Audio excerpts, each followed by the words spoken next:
All right, so Matt, I try not to tell my dad jokes all the time, but when I do, he enjoys it.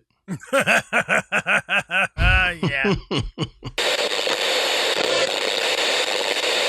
Good.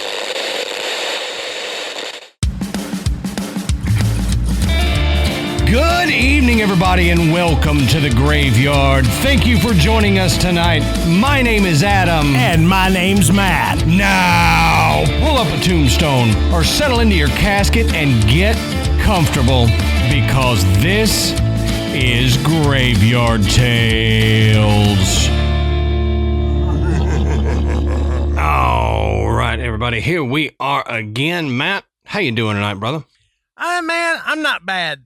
Good. I told you before we started, my throat is, I think it's a combination of allergy medicine, allergies in general, waking up with that in your throat, that Yeah. So if I cut out, it, you know what it is? It feels like that I could drink a gallon of water and my throat would still be dry. So sandpaper.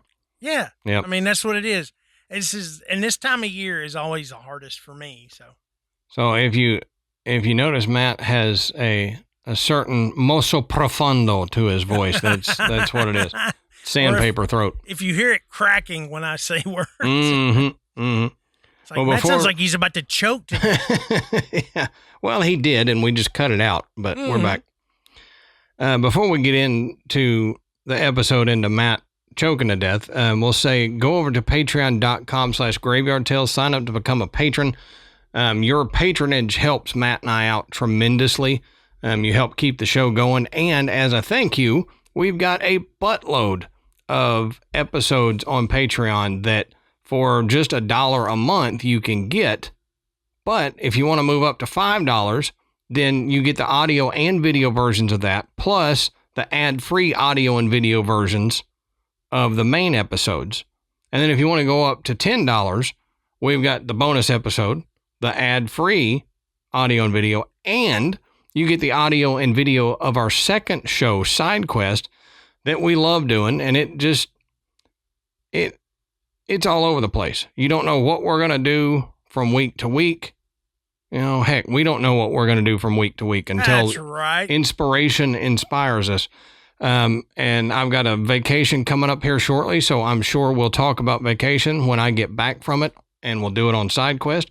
So if you want to get behind the scenes, if you want to hear us try to just make the other one laugh, if you want to see some crazy videos that I found, or lately I have been enjoying doing people surviving in situations that they should not have survived. If you want to hear that kind of stuff, go over there, sign up, become a $10 patron. But I promise there's going to be something on Patreon that you will enjoy. Absolutely. Also, go over and check out our sponsors. You can go down in our show notes to find the link. Go over there and check out what they got. Matt and I like our sponsors, and we enjoy what they have, and we want to share with you and get you a discount too. So check it out. Use our code, get something cool, and save you some money while we're doing it. All right, Matt. So that's all I got for the boring housekeeping stuff at the beginning of every episode. So why don't you tell us, what are we talking about tonight, brother? Tonight, we are going to talk about the sleepy little town of Bethlehem, Pennsylvania. Yeah. Okay. Not quite as sleepy. No, in fact, researching tonight's topic, I found out that Bethlehem, Pennsylvania has got several little spooky haunted spots. Yeah. So that was pretty interesting to read about. But the one in particular we're going to talk about tonight is the Sayre Mansion. And it's an old Victorian style home. It had an entire generation of the Sayre family lived there. A lot of them died there. Yep. And just looking at this place, you go, if there's a haunted house in Bethlehem, Pennsylvania, it's right here. It's this place. Yep. Look no further. It's got to be this place. Right.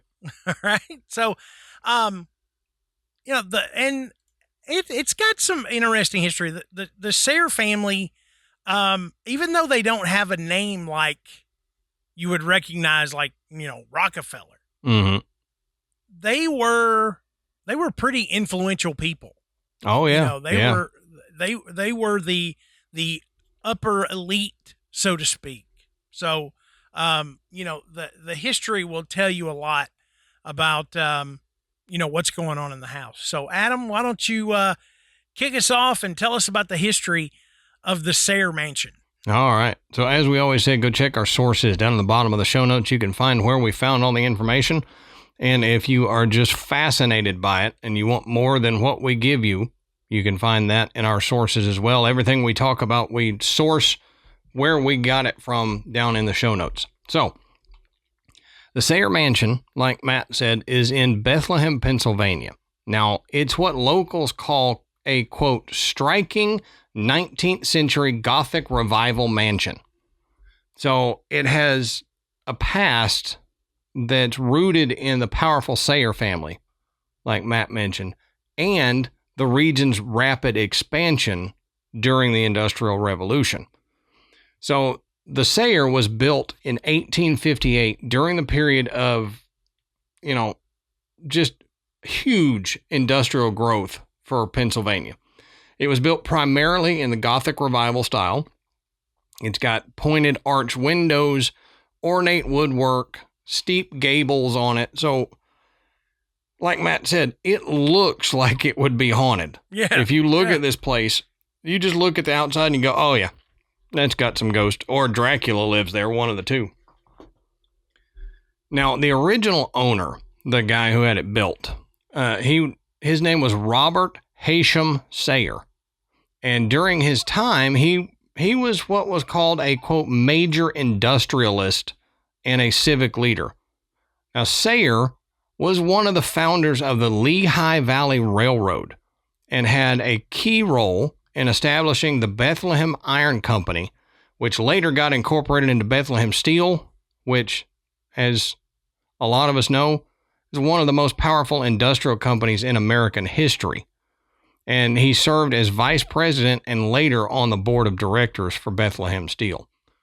So if you look into historical stuff and the history of towns and buildings, you see Bethlehem Steel come up a lot. Yeah, because they supplied steel everywhere. I'm telling you, that's the thing. If I was back in time, I'd be like, I need to get into iron so that I can be the one that makes steel when steel comes about. Right. Or can I buy stock in Bethlehem Steel, please? Oh yeah. That was just, that the United States was literally built, out of the steel industry. Right. So, right. To be in that or to own that. Yeah. I mean, you really were ahead of the game. This is why I said he was definitely one of the elites. Yep, for sure. Now, he was born on October 13th, 1824 in Bloomsburg, Pennsylvania. Now, he came from a prominent, well-educated Pennsylvania family. His father, William Haysham Sayre, was a successful merchant and a community leader. And he got strong schooling really early in life. And he pursued civil engineering, which was a cutting-edge field during the early railroad era. And as a young man, Sayre became involved in surveying and civil engineering during a period where railroad construction was exploding across the country. So he got his foot in the door pretty quick because you needed surveyors when you were trying to lay down line for your railroad. And he quickly made a name for himself through his technical skill and his vision and his leadership. So by the 1850s, he was appointed chief engineer of the Lehigh Valley Railroad, or the LVRR. And I don't know, Matt, if you know anything about Lehigh Valley Railroad, but it's another one of those names that is very prominent in historical stuff. When you look up Lehigh Valley, it's prominent. It comes up a lot. He was tasked with extending the LVRR into Pennsylvania's anthracite coal regions, which was, they say, a key move that would make the railroad immensely profitable. Now, Robert oversaw difficult and complex construction projects across the rugged terrain because of his ability in civil engineering and surveying. Then after that, he had his stint with the Bethlehem Iron Company that then became Bethlehem Steel. So up to this point, he's done a lot, and he played a key role in bringing modern steelmaking to Bethlehem. So he played a big role in the boom of Bethlehem, Pennsylvania.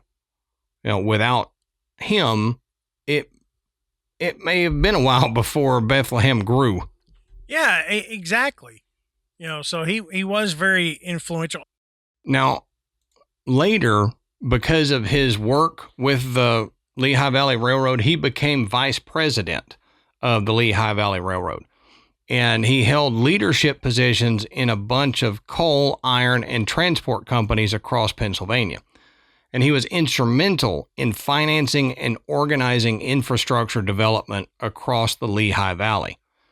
Now, he retired from active business in his later years, but he remained a respected elder statesman of the Lehigh Valley's industrial and civic world. And he continued advising on public works and community planning up until he died. Now, he died in January 4th, 1907, at the age of 82. Now, here's a quote. It says, quote, "Although not as widely known as Carnegie and Rockefeller, Sayre was very much a regional titan, a man whose work behind the scenes powered the engines of rail and steel that drove America's Gilded Age," end quote. So like Matt said, just because you don't know Sayre and it's not on the tip of your tongue like Rockefeller or Carnegie is, that doesn't mean anything. He was... Exactly. At his time, he was just as widely known. Everybody knew Sayre, and they knew who he was and what he did. Now, let's go back to the mansion real quick. It was one of the first homes in the area that featured gas lighting and indoor plumbing, which was a reflection of Sayre's connection to modern industry. Now, the home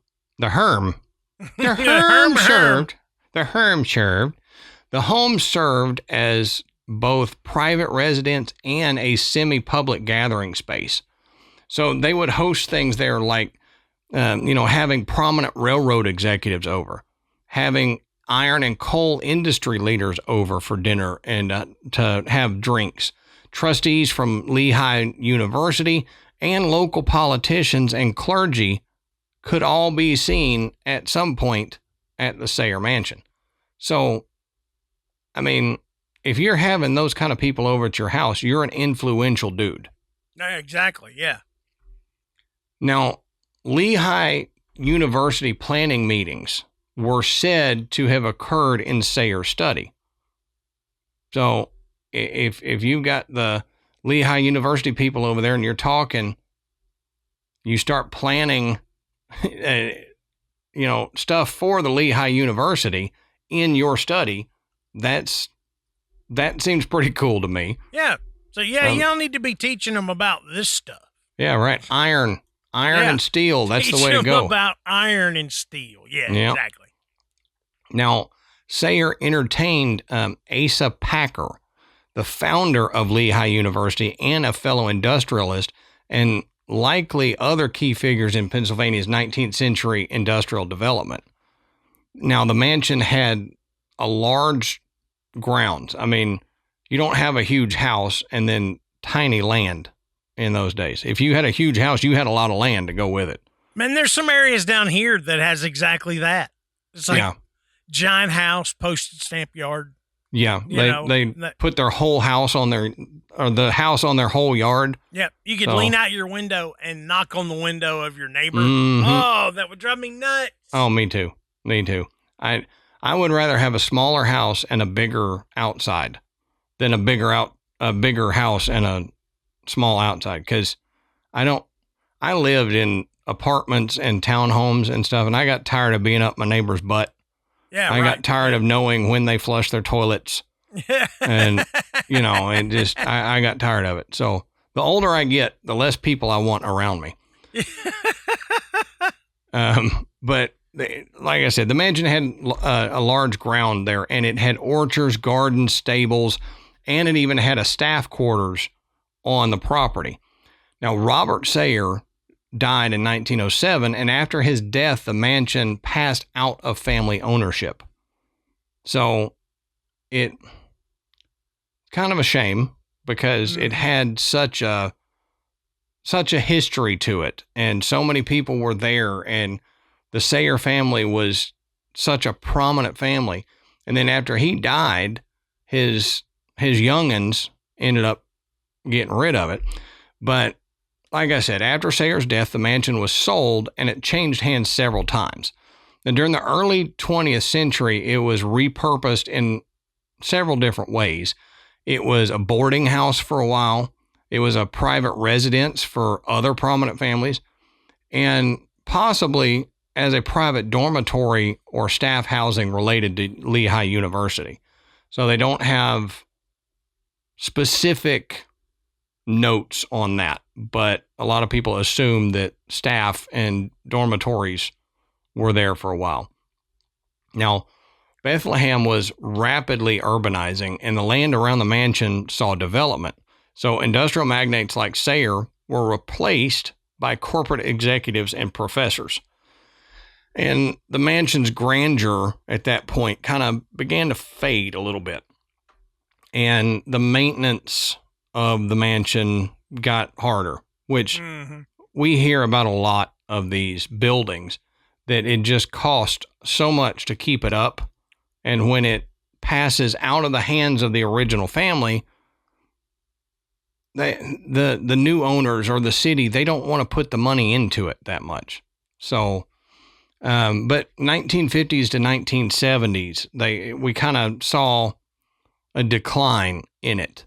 Like many large homes at the time from the Gilded Age of America, the mansion became too expensive as just a single family home. So, like I said, it was converted into a boarding house, apartments, and stuff like that for Lehigh University students and just people of the community. And then the structure started suffering from neglect, and interior partitions were added to divide it into rentable rooms. Mm-hmm. So during this time, many of the original features were covered up or damaged. Now, from the 1980s to the 1990s, this was kind of the preservation movement of the house. In the late 1980s, interest in historic preservation in Bethlehem kind of started to gain momentum, and the Sayre Mansion was identified as a key architectural and historical asset to the town. So there was a group of investors and preservationists that decided to get together, and they purchased the home, and then they started initiating huge restoration projects for the house. And after a ton of interior and exterior renovations, the Sayre Mansion reopened in 1992 as a boutique inn. And there was effort that was made to preserve the original character. So they restored the wood paneling, the molding, and the fireplaces of the original home. Yeah. They preserved the stained glass windows, refurbished period-accurate furnishings. And now the Sayre Mansion operates as a luxury inn, and it has 23 rooms in it, and each has its own name and decor, some that were inspired by the mansion's 19th century roots. You know, you can have your weddings there, corporate retreats, holiday parties. They do historical tours, and occasionally they'll do paranormal investigation nights there. Oh yeah. They do that, tours, yeah, all that stuff. And I mean, it's a perfect setting for this kind of stuff. That old Victorian style. Mm-hmm. And if you look, and I was looking at this before we started the show on information about the tours, and they do a lot of stuff in the fall. It's almost like a haunted cocktail party. Yeah. You come in there, you can have a really good meal, have some cocktails, and it says not for the faint of heart. But I must say, with all that I looked at, haunted or not, it's really not all that scary. Yeah. Okay. It really does seem, and I'll get into more about this a little later. It doesn't seem that there's anything there that is malevolent. So what you're saying is it's no Bobby Mackey's. Yeah, no portals to hell, no demons. Maybe just a few, family spirits that didn't want to leave. Yeah, okay? Those are the kind I like. The ones that just didn't get the message that they needed to move on. Yeah. They're still hanging around to say, hey. Yeah, exactly. Now, first off, the mansion's history has a lot of tragedy. Sayre himself outlived 3 different wives and 6 of his 12 children. That's crazy. But that's the time period, I guess. Exactly. And many of those family members died there in the house, which, that's what happened. You didn't necessarily go to the hospital. Doctors came to you, you ill, everybody, family gathered around, you passed away in the house. Yep. But there's a lot of sorrow that's trapped within those walls, and locals say that feeling of sorrow kind of lingers. But those who visit the Sayre Mansion and they stay in room 23, they've got the best chance of having a ghostly encounter. Now, visitors who have stayed in room 23 say that they witnessed the vision of a ghostly female in the bathroom mirror. Oftentimes, she is brushing her hair, just as if she would have sitting there when she was alive. Now, Mrs. Sayre used this room as her bedchamber, so a lot of people feel like this is her ghost. Yeah. But the question is, which Mrs. Sayre is it? Oh, valid point. Yeah. Valid point. 3 of them died, and it was the first 3 wives, all died in the mansion. So it could be one of them. Yeah. Yep. Robert's first wife was Mary Evelyn Smith. She was mother of his first 9 children. Bless her heart. Wow. Poor lady. By the time she died in 1869, 4 of their children were already deceased. Jeez. Man, people it didn't take much to take you out back then. No. Before modern medicine and stuff, it didn't take a lot. And modern germ theory, too. I mean, they were... true enough, yeah. They were hacking off limbs after they just wiped their booty hole and, didn't believe in hand washing. And then they're like, I don't understand why these people keep getting sick. Doc, my hand is black. Mm-hmm. What's amazing to me is you hear these stories about these illnesses people had or these, maladies like an infected toe. Yeah. That would just rot and fall off. And this guy's still alive. Yeah, right. Still going to work every day. You know. I got he my walked bum around toe. 6 months with a foot that, was basically a skeleton. Mm-hmm. I'm like, what? Yeah, right. No antibiotics, no kind of wound At lunch, care. he'd take his shoe off. He had to floss his toe bones to keep them clean. And yeah, it's really weird, but yeah, but they didn't live long lives back then. no. But if you're walking around with a rotten toe, I don't think you would live too long. But I wonder if they lived longer than I would with a rotten toe. Oh, like, yeah, I feel yeah. like they were a lot tougher, so their body just went, I'll just cut that toe off. It'll be fine. Yeah. And me, I'd get a rotten toe and I'd end up in the hospital in 2 hours. To me, like when you research these places, they either died like in their 40s Mm-hmm. or when they were like 97. Yeah. And you're like, wait a minute. Yeah. There's no middle ground. Nobody Right. lives till about, their late 60s. And then, it's like, no. You either die young or you live till you think God's done forgot about you. Yeah, right. It's like, I'm just stuck here now. That's natural selection is what that is. That's like, guess. well, this guy is too stubborn to die. So let's just leave him here for a while. Yeah. But Robert's next wife was Mary Bradford, who was actually a niece of Jefferson Davis. I'm telling you that Sayre, man, he was connected. Yeah, he was. Now, they only had 6 years together before her death in 1877.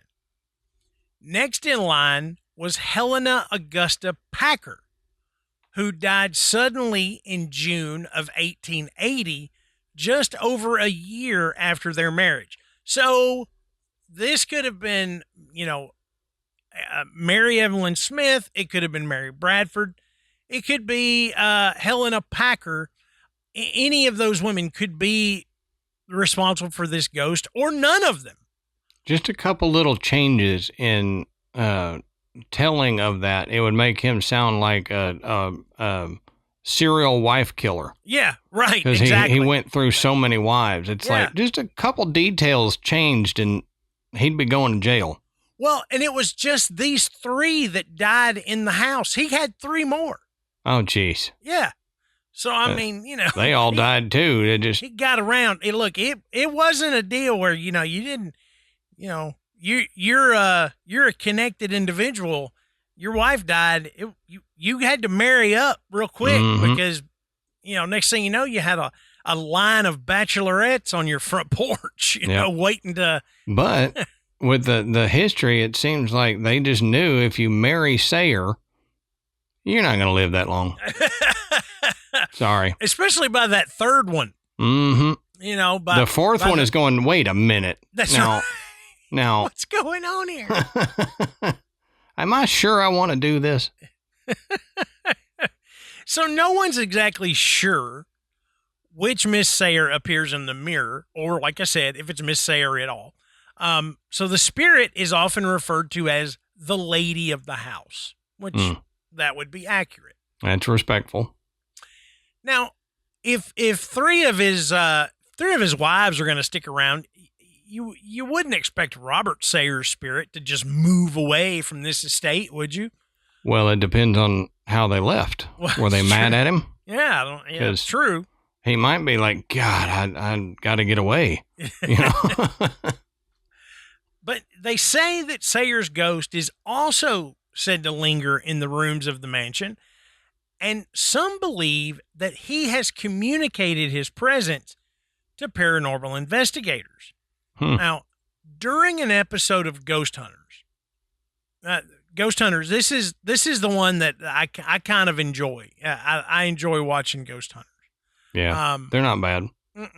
The investigators set up this type of proximity light, which theoretically would allow a spirit to answer yes or no questions. Now, it looks like a little triangle or pyramid device, and they've got it sitting on a table.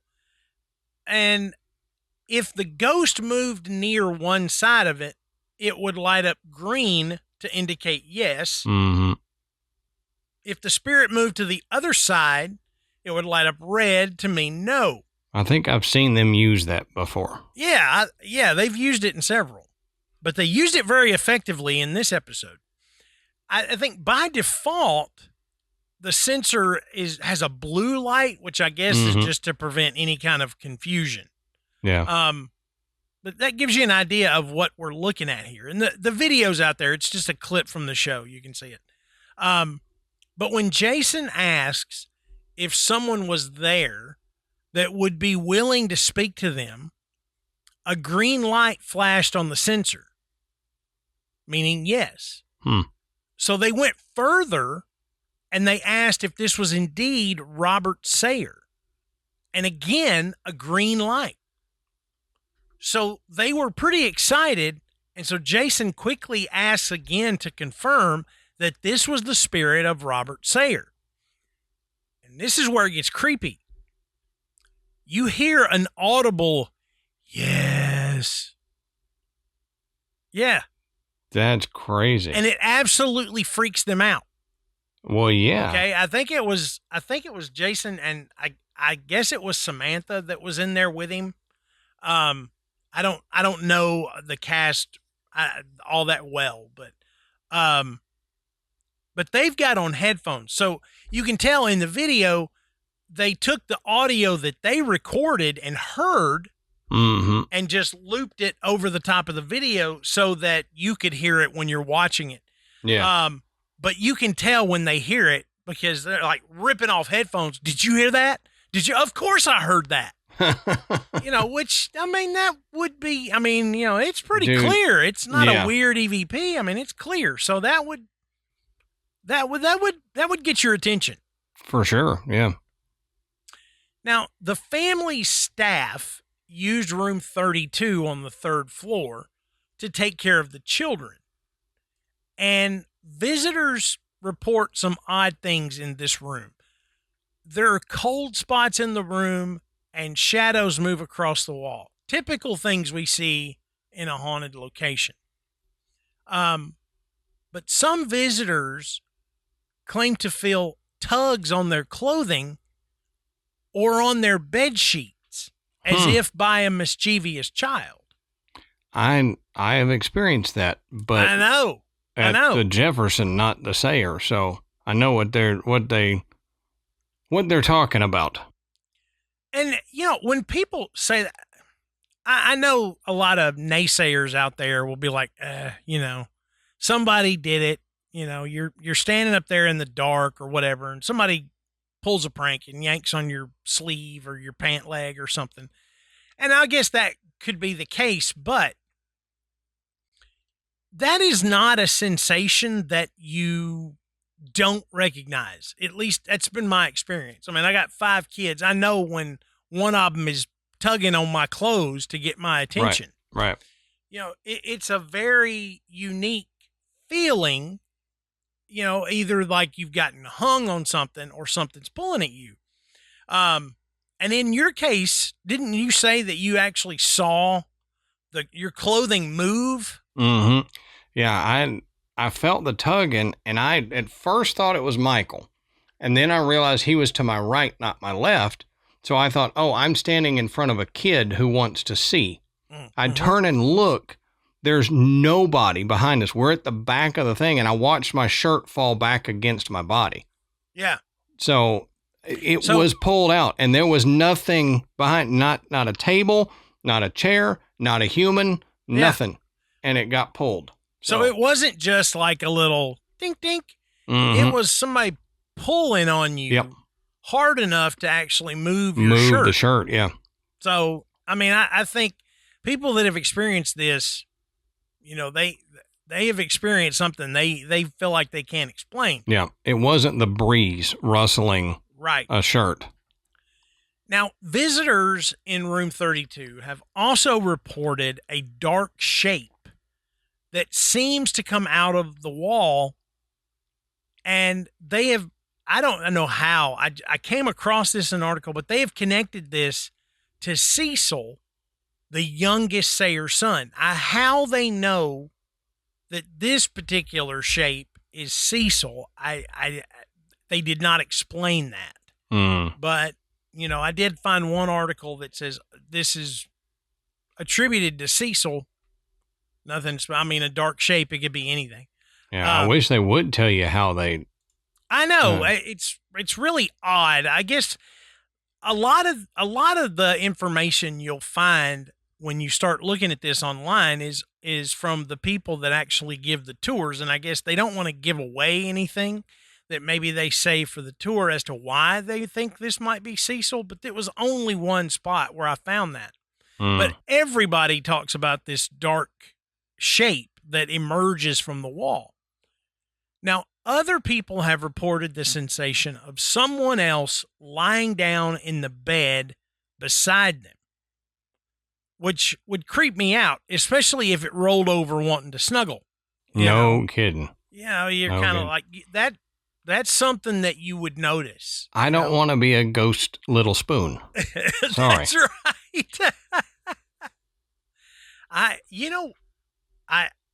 There's something so special about being the little spoon, especially when you're a big guy like me. Yeah. You know, it's kind of hard. So, you know, big guys, listen, if you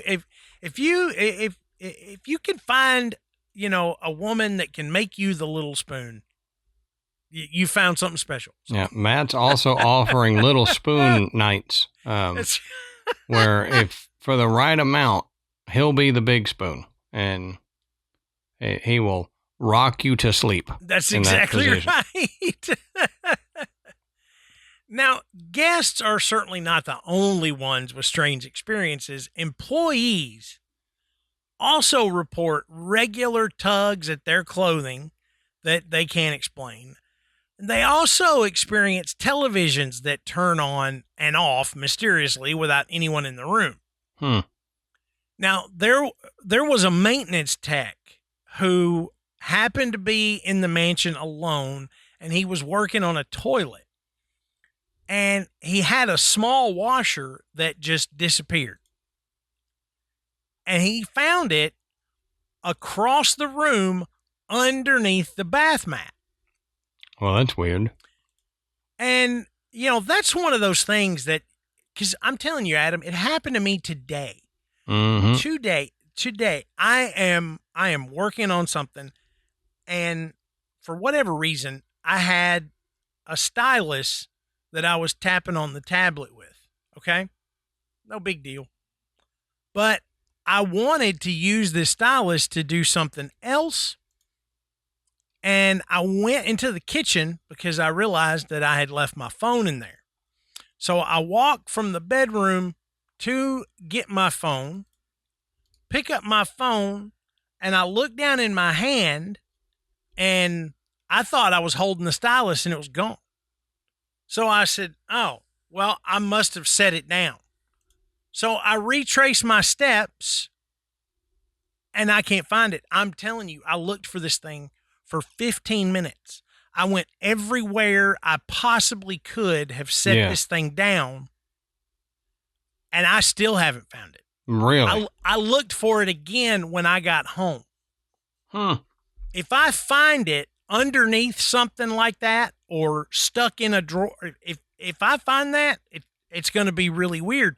But I almost messaged you because it was like, this is really weird. And I know that I have a tendency to be thinking about something and will set things down and forget about it.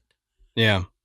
But I was like, that's anywhere I could have reasonably set this thing down, it's not there. Yeah, that's weird. I even looked under the dog. I was like, did the dog roll over and lay on it or something? That's always a possibility.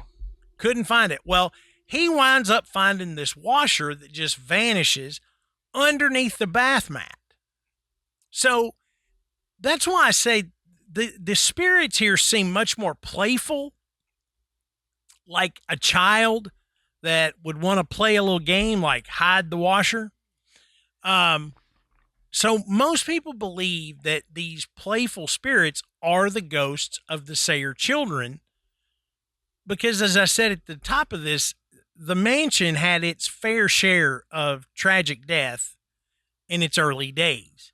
And, you know, if you lose half of your children, Yeah. in that house, that's a lot of sadness and grief.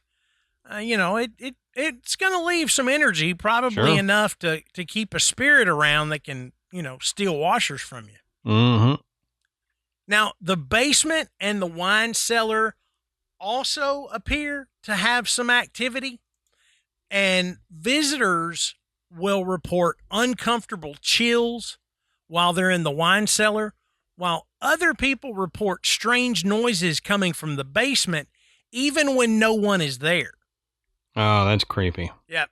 So, again, the basement of a haunted house, you'd expect some stuff going on down there. Mm-hmm. But like I said, for the most part, the hauntings at the Sayre Mansion appear to be more along the lines of, playful, mischievous.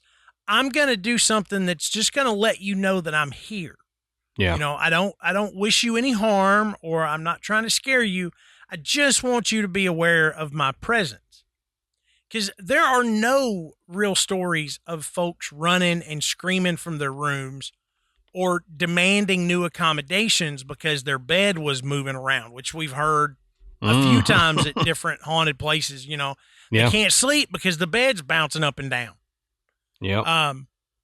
But in the reviews that are left by guests, I did find one interesting post. One guest reports that her husband did a reading of the energy in the room. So I guess maybe he's a medium or something. But they said they did not stay in one of the haunted rooms. The writer says that she did capture a strange band of light in a photo upon initially entering. She walked in, snapped a picture, and one of the pictures has this weird little band of light in it, which they couldn't explain. But the writer goes on to say that they came in contact with a spirit named Beth, but that the energy they felt was purely positive. And interestingly enough, there were 2 Elizabeths in Robert Sayre's family. And that it's really interesting because when you think of a haunted house, you think of something that's going to be scary, something that's trying to frighten you or get you to leave. Mm-hmm. And Lord knows we have talked about plenty of places just like that. But the Sayre Mansion really sounds like my house that I grew up in. Yeah. It just odd things that would occur, noises, voices, things moving around, things disappearing. All those things that are just enough to make you take notice of the fact that there could be a spirit or two hanging around in the house. Like my house in Hendersonville, where it was just one or two little things that happened regularly. Although that one was, man, that was kind of creepy. That the night you saw the cat, mm-hmm. that was kind of creepy. Yep. Yeah, that whole deal, the sleep paralysis thing was a weird time. Oh yeah. But everything else with just that one spirit that seemed to be there all the time, that you just see walk across the hallway a little bit and would move our mics in the graveyard. And I'm living alone and not having a cat. I knew we would leave it, and it should have been the same way. Like there wasn't anybody there to move it. And then we'd walk back in, and Matt's mic would be moved all the way, and he had to set it up again, and it was weird. Yeah, because I remember coming in one night going, "Did you have to do something over here?" Because everything was messed up, and I knew that I wouldn't have left it like that. And he's like, "I don't touch your side." Yeah. Until you sit down the next week. So, and it was a pretty common thing. But again, just little subtle things that make you say, there's something going on here. Right. And I think that's what happens at the Sayre Mansion. And the cool thing is if you are, for lack of a better term, a big chicken, but you want to have the experience of staying in a haunted hotel, or a haunted, bed and breakfast or whatever. This one would probably be a good one to start with. Yeah. The likelihood that you're going to experience something is fairly high, and an even better likelihood that it's not going to terrify you or cause you to have nightmares for the next 3 weeks. So check it out. Like I said, they do tours. They have paranormal events there. I looked at some of the pricing. It's not outrageously expensive. It would, if you're in that Bethlehem, Pennsylvania area, you should go and check it out. What I read says they do these things in the fall. But it sounds like you can go any time of the year and, stay there and maybe have a shot at experiencing something. Yeah. I would say this would be a good place, like you said, to start out with. Yeah. If you want to dip your toe in the paranormal and you don't want to stay at the Shining Hotel, right, or something, you don't want to maybe go to the Jefferson and run into the 2 little kids that I ran into, or something. Yeah. And you just want, maybe I want to see a glimpse of something just to kind of get used to it. You can go there and feel assured that nothing's going to attach itself to you. You're not going to be tormented all night. You might become a ghost little spoon, but at that would be at the most, and that might be comforting. So yeah. Now, can you imagine you're laying in the bed, okay? You're laying in the bed. You feel Ashley come up behind you, just kind of spooning you, and then you look up and see her coming out of the bathroom, and you're like, and she looks at me and goes, "What are you doing?" That's right.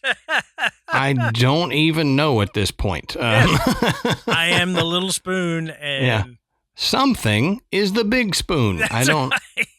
Right. I was hoping it was you, but oh man! But what do you guys think? I know we've got some listeners in this area. You've probably heard some stories. I mean, let's face it. This place was haunted enough to attract the attention of ghost hunters. So, right. They typically don't go to places that are just, I think I've got a ghost. There's usually a lot more going on that has been reported for them to come out and actually film there. So, give it a shot. Maybe some of you have stayed there, or you've heard some stories about people, you're in the area, you've heard some stories about it, or you've met someone that stayed there. Let us know. And the best place to do that is in our Facebook group. And all you have to do is go on Facebook, search Graveyard. You're going to find it. We've got thousands of members in there sharing stories like this, making comments about the show, telling dad jokes. And it's just a good time. Nobody's going to call you a nut job or anything else. We all love to hear these really, really cool stories and experiences. Don't forget to go and check out our website. It's graveyardpodcast.com. And there you can find links to purchase Graveyard Tales merchandise. You can listen to the show, and that is where you can become a patron. And as Adam mentioned at the top of the show, we have a huge catalog of bonus material. Everything from Patreon episodes, which are short and different than what we typically do. You have the videos, and you have Side Quest, which is our new more adult-oriented podcast. And, we have a blast doing it. There's no telling each week what we are going to talk about, so check it out. We've got over 70 episodes of Side Quest now, so you can go and check that out. So until next time, we'll save you a seat in the graveyard. See you soon.